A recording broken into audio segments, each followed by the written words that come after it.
No vídeo de hoje eu vou te contar sobre as minhas experiências do primeiro período de medicina da UF1G. Então, vamos embora! Salve, salve, seres humanos, tudo bem com vocês? Eu espero que seja tudo ótimo, sejam todos muito bem-vindos a esse vídeo no qual eu vou contar para vocês um pouquinho sobre a minha experiência do primeiro período de curso de medicina da UFMG, beleza? Vamos lá então. Inicialmente eu vou abordar a minha experiência nesse primeiro período de uma maneira mais ampla, de uma maneira mais genérica, e depois eu vou me aprofundar um pouquinho em alguns pontos que eu acho relevante, como por exemplo, qual matéria mais gostei, qual matérias eu menos gostei, e como que foi a minha rotina ao longo desse tempo de fazer medicina à distância, né?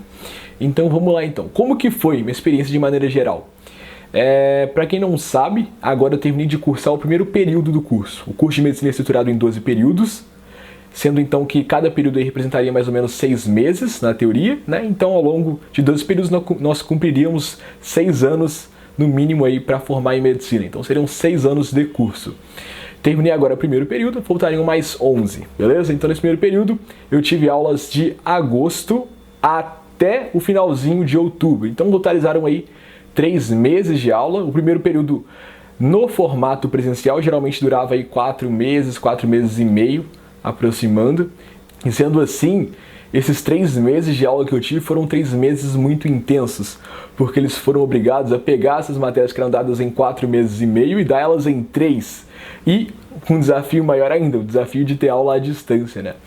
Então, assim, o EAD tem seus pontos negativos, tem pontos negativos muito prejudiciais, assim, né? Então, principalmente as matérias que tinham um cunho prático muito importante, como por exemplo a anatomia, foram sim prejudicadas. A gente não teve contato com cadáver, que é um ponto essencial para você conseguir aprender essa matéria. Contudo, tivemos outras matérias, como por exemplo genética, bioquímica, em certa medida, que são matérias estritamente teóricas, no qual o aprendizado não foi nem um pouco prejudicado e, na verdade, a gente pôde economizar tempo, né? Que a gente não ficava perdendo tempo com o transporte até a universidade, não ficava perdendo tempo esperando o professor entrar na sala, ajeitar o computador e tal. Então, por estar no formato online, por estar no formato à distância, as coisas se tornaram um pouquinho mais dinâmicas. Obviamente, tinha alguns professores sim que apanhavam bastante ali da tecnologia, que apanhavam bastante do Microsoft Teams, que era o programa que a gente utilizava para fazer a transmissão das aulas, né? Então, alguns professores tiveram problemas com tecnologia, mas de maneira geral a experiência foi bem positiva, sim. Isso economizou bastante tempo da gente, como eu pude dizer, né? Você tinha a opção, por exemplo, de assistir aula ao vivo, de assistir aula gravada. Então, nós tivemos nessas duas opções, esses dois formatos de aulas. Nós tínhamos aulas síncronas, que seriam aulas ao vivo. Então essas aulas síncronas geralmente eram gravadas e quem não tivesse a oportunidade de assisti-las ao vivo poderia assistir a gravação depois. Nós também tivemos as aulas que são assíncronas, ou seja, aulas que são gravadas. E a forma como os professores organizavam a distribuição de aulas síncronas e assíncronas dependia de cada matéria, então cada um dos professores lidou com isso de formas diferentes. Mas, de maneira geral, as aulas funcionavam da seguinte maneira: a gente tinha as aulas assíncronas, ou seja, as aulas gravadas, a gente tinha a teoria gravada, a gente assistia a teoria daquele conteúdo e depois iríamos para as aulas síncronas, ou seja, as aulas ao vivo, para tirar as dúvidas que surgiram ao assistirmos a gravação, beleza? E essas aulas que eram síncronas ao vivo também eram gravadas, porque não tivesse a oportunidade de entrar no horário, ou a internet caísse, seja lá por qual motivo, poderia assistir depois. Mas era basicamente assim que foi estruturado esse curso de medicina, né? E uma impressão que eu tinha antes de começar esse primeiro período era que eu iria estudar os conteúdos de maneira super profunda, super detalhada, de forma que eu iria me formar nesse primeiro período já dominando super bem os conteúdos, né? Então, por exemplo, se eu tivesse genética, eu ia esperar formar esse primeiro período dominando tudo de genética, assim, né? Porque eu falava, pô, um médico só tive a gente só tem essa matéria de genética ao longo do curso, né? Então eu esperaria sair desse primeiro período dominando realmente bastante genética. Mas na verdade não é isso que acontece, né? Porque, como eu disse para vocês, os professores têm que passar muita matéria em pouco tempo, e não é matéria fácil, é matéria complexa. Então eles dão muita coisa em pouco tempo, muitas vezes de forma não tão didática, então acaba que isso prejudica um pouco a nossa compreensão e acaba que o volume das informações é tão grande que você não tem tempo de estudar a fundo como você gostaria as matérias, beleza? Mas foi basicamente assim que foi estruturado o curso, foi basicamente essa a minha primeira impressão, né, que eu iria ver as coisas de forma super detalhada, mas não foi isso que ocorreu. O que ocorreu, na verdade, que foi muita informação, foi muita coisa de uma vez, e foi uma carga horária bem pesada, na verdade, mas eu vou falar um pouquinho lá pra frente, quando eu vou falar sobre a minha rotina. Nesse primeiro período, nós tivemos 8 matérias no total. Foram elas: anatomia, biologia celular, embriologia, bioquímica, genética, introdução à pesquisa científica, ciências sociais aplicadas à saúde e atendimento pré-hospitalar e primeiros socorros. Então foram essas 8 matérias que eu tive, né? E de maneira geral foram matérias que eu gostei bastante.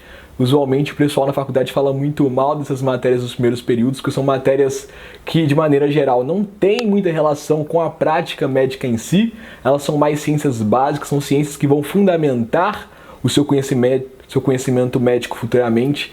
Então, por exemplo, você não vê tanta aplicação da bioquímica na medicina, você não vê tanta aplicação da biologia celular em medicina, mas acaba que esse conhecimento que você adquire nessas matérias do ciclo básico são fundamentais para você conseguir dominar as coisas que você vai ver futuramente, né? Elas são a base para tudo aquilo que vai vir depois.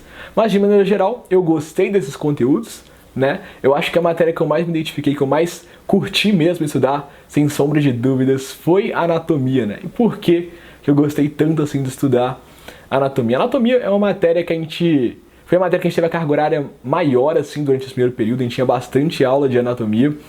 E é uma matéria que a gente tem que decorar muita coisa mesmo, né? Ao longo do ano em anatomia a gente viu basicamente esqueleto axial, que foi basicamente crânio e coluna, e também as costelas, e também o externo. Depois a gente viu membros inferiores, né? Então a gente viu aí a pelve, a gente viu perna, a gente viu coxa, a gente viu joelho, a gente viu pé. E também vimos depois membros superiores, que foi basicamente aí braço, antebraço, cotovelo, mão, enfim. Todas essas estruturas, né? Então essa é a anatomia A, no qual a gente tem essas matérias. Futuramente a gente vai ter a anatomia B, lá pra frente, no qual a gente vai ver tórax, a gente vai ver abdômen, todas essas outras partes do corpo que a gente já estudou nessa primeira matéria de anatomia. Mas foi uma matéria que eu gostei pra caramba, apesar de ser uma matéria com uma carga horária bem pesada, com muita coisa para decorar. Acaba que apesar de anatomia, isso foi a minha impressão, né? Apesar de anatomia ter muita coisa para se decorar, por ser, primeiramente, uma coisa que a gente já tem um pouco de familiaridade, seja de forma informal mesmo, a gente já conhecer algumas estruturas do corpo humano, seja porque a gente já viu algumas no colégio, a gente já tem certa facilidade com esses conteúdos, e além disso, por ser uma coisa bem concreta, bem tangível, a gente consegue decorar muito mais fácil. Pelo menos foi isso que aconteceu comigo, né? Então, por exemplo, quando eu estava estudando os músculos da perna ou os músculos da coxa, eu senti uma facilidade muito grande de decorar, porque é algo que você consegue ver na sua própria perna, que você consegue ver na sua própria coxa. Então, como é algo muito prático, é algo muito aplicável assim, sabe? Eu podia ver, por exemplo, quais músculos eu estava treinando na academia, acaba que a anatomia se tornou algo muito presente na minha vida e eu consegui aprender muito mais fácil essa matéria. Então essa acho que foi a matéria que definitivamente nós tínhamos mais coisa para decorar. Assim, eu acho que a cada aula a gente devia ser apresentado a 20, 30, 40, 50 nomes diferentes, e a gente tinha que decorar todos eles. A gente tinha 2 aulas de anatomia por semana, pra vocês terem noção. Então a gente tinha que decorar muita coisa mesmo. Mas eram coisas legais de decorar, eram coisas práticas, coisas tangíveis, e foi por isso justamente que eu gostei tanto assim de estudar anatomia. Já a matéria que eu menos gostei durante esse primeiro período, sem sombra de dúvidas, foi embriologia. Não é que eu odiei a matéria, não é isso. Foi a matéria que eu menos gostei, que eu menos me identifiquei, assim. Mas, obviamente, é até legalzinho de se estudar, assim, porque você aprende bastante sobre o desenvolvimento do embrião, né? Mas em embriologia a gente vai ver desde a formação dos gametas até a formação de todos os sistemas lá do feto. Então a gente vai ver a formação do sistema cardiovascular, do sistema digestório, do sistema respiratório, sistema urogenital. Então a gente vê bastante coisa também.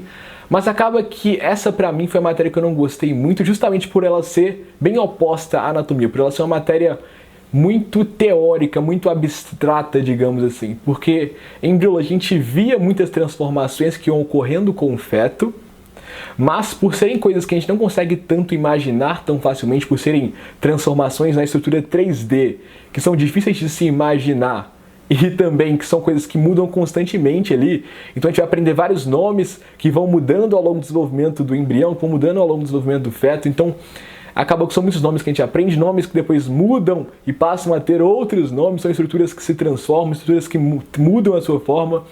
Então, apesar de ser legal da gente aprender sobre o desenvolvimento dos sistemas, acaba que pra mim foi algo muito abstrato, foi algo difícil de imaginar, 3D, e justamente por isso eu não me interessei tanto pelo conteúdo, também por não ter visto tanta aplicação prática, né? Porque anatomia, tu aprende o nome dos ossos, você aprende o nome dos músculos, o nome dos tendões e tal, e é algo que você consegue correlacionar muito com a prática médica. Já em embriologia, eu não senti tanto isso, e foi justamente por esse motivo que eu não me identifiquei tanto com a matéria. Mas, como eu disse, não é uma matéria que ela é ruim, é só uma matéria que eu me interessei menos, justamente por ela ter esse cunho mais abstrato, pelo menos na minha visão. Bem, mas como que foi a minha rotina ao longo desse primeiro período de fazer medicina à distância, né? Foi bem pesado, para falar a verdade. Mas para eu falar por que foi bem pesado, você tem que entender um pouquinho, como eu disse para vocês anteriormente, a dinâmica que estava funcionando esse ensino remoto emergencial na UFMG. A gente tinha atividades assíncronas, ou seja, atividades gravadas, e atividades síncronas, ou seja, atividades ao vivo. E os professores tinham que conciliar essas duas formas de aula. Então o professor não podia dar, por exemplo, só aula ao vivo, ele não podia só dar aula ao vivo normalmente como se fosse uma aula presencial ali, mas ele também, né, não colocaria só aula gravada também pra gente. Os professores tinham que conciliar as duas atividades. Mas o que é que acontecia? Que na verdade eles não souberam muito bem medir a quantidade de atividade assíncrona que eles davam pra gente. Então, por exemplo, o professor passava ali uma atividade e fala assim: gente, essa atividade assíncrona aqui que vocês vão fazer, essa lista de exercícios, vocês vão gastar 1 hora para fazer. Aí, na verdade, a gente gastava 2, 3 horas para fazer a lista. O professor passava uma videoaula gravada pra gente assistir. Falava assim: ah, vocês vão demorar 30 minutos para assistir. A gente gastava 1 hora e pouca. Então acabava que, pelo fato dos professores não saberem medir muito bem o tempo que a gente ia gastar com as aulas assíncronas, a carga horária aumentou muito de tamanho. E é justamente aí que vai entrar a minha rotina. Então, quando eu começava a estudar para começo de conversa, eu estava pra caramba, olha só, eu acordava 5h30 da manhã, e eu acordava 5h30 da manhã, tal, tomava ali uma água para acordar, né, lavava o rosto, tomava um banho, e eu ia ler. Eu sempre gostava de ler pela manhã, e esse é um hábito que eu não abro mão nem mesmo pela faculdade. Então, eu sempre separava ali 30, 40 minutinhos de manhã para ler. Então eu sentava naquela mesa ali atrás, ó, sentava naquela mesa ali atrás, ficava lendo uns 30, 40 minutinhos de manhã. E aí sim, depois de eu ter lido, eu ia tomar um café, eu ia me preparar e começava a estudar mais ou menos aí umas 7 horas da manhã. A partir de 7 horas da manhã, então, o pau já começava a quebrar, que o negócio era louco. Então a gente levava aí mais ou menos de 7 horas da manhã até 12h30, né?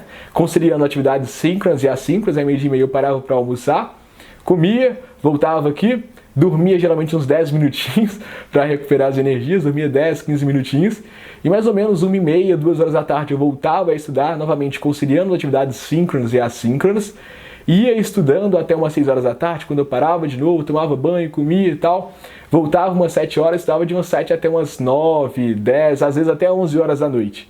Então acabou que a carga horária assim, foi bem pesada, né? Estudar, acordava às 5h30 da manhã, ia dormir 10, 11 horas, eu tinha ali uma quantidade de sono que não era ideal, mas eu estava conseguindo me manter bem, dormindo mais ou menos umas 6h30, 7 horas por noite. Estava conseguindo me sentir bem assim. E dessa forma eu conseguia também cumprir as atividades de uma maneira adequada que eu tinha que fazer da faculdade, né?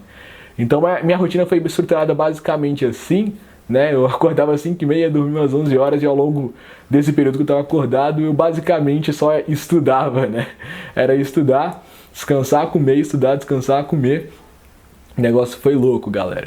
Então foi um período bem desgastante, assim, e isso, aliás, nos leva ao próximo ponto, né, que é o conselho final que eu quero trazer para vocês com esse vídeo.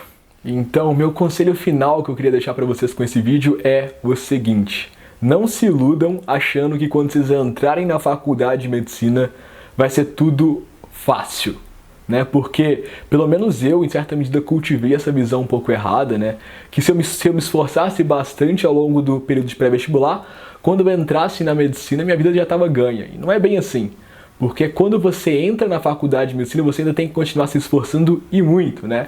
Como vocês puderam perceber, vocês ficaram até aqui no vídeo, a rotina não é nem um pouco fácil, você tem que estudar pra caramba para as matérias da faculdade, você vai ter que cumprir algumas atividades extracurriculares, então você vai levar o curso aí que não é bem fácil, depois vai ter que fazer ainda, se você quiser, né, uma residência que você vai gastar 2, 3, 4, 5 anos, se você ainda quiser, você pode fazer 2 anos de mestrado, 4 de doutorado, então ainda tem muito estudo, tem muito esforço pela frente, mas essa notícia não é só desanimadora, ela também tem um pontinho de coisa boa, que é o seguinte: apesar de quando você entrar na faculdade as coisas não se tornarem mais fáceis, elas se tornam muito mais legais. Isso é uma pura verdade, porque você vai estar fazendo aquilo que você gosta realmente, você vai estar estudando conteúdos daquilo que você realmente curte pra caramba. Então, eu gosto demais dessas matérias, biologia, né, que envolvem biologia em certa medida, então genética, bioquímica, anatomia, biologia celular.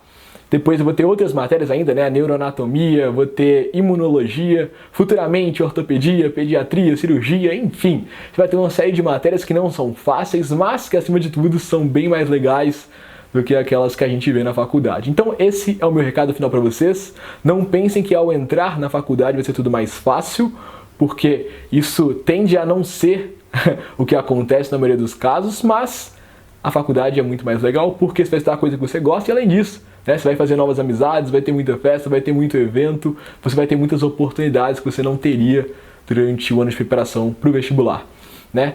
Então era basicamente esse vídeo que eu queria trazer para vocês. Espero que vocês tenham gostado e de escutar sobre a minha experiência nesse primeiro período de medicina da UFMG. Estamos agora de férias, eu estou gravando esse vídeo aqui no inicinho de novembro, tenho 4 semanas de férias a partir desse momento, e em dezembro estamos de volta com o segundo período do curso, no qual eu também vou mostrar para vocês como está sendo a minha experiência, beleza? Espero que vocês tenham gostado, um grande abraço e até o próximo vídeo. Fui!